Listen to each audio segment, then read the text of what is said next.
Hi, I'm attorney Shannon Bradley, and I want to address today some aspects to consider for parents who have children and one or both parents are in the military.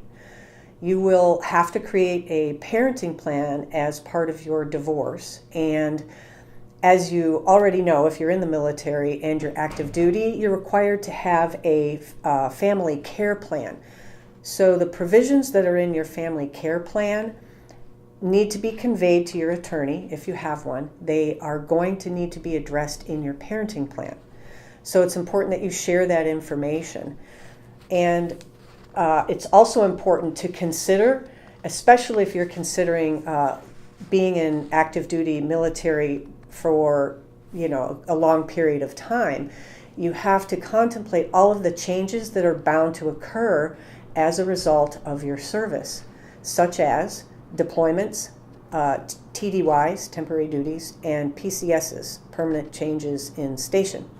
So in your parenting plan, you will of course have your normal parenting time provisions with exchanges and when each parent is going to have the child.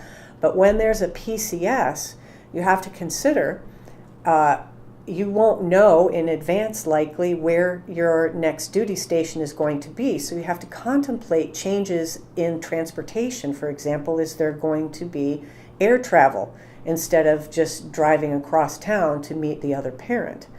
The same thing goes with deployments. Deployments will take one parent away from the child for a certain amount of time. And can you plan in advance what is going to happen when one or the other parent is deployed? And then what happens when the deployment has ended and that service member has returned? You also want to have the same considerations for TDYs, which are going to be shorter in duration than deployments.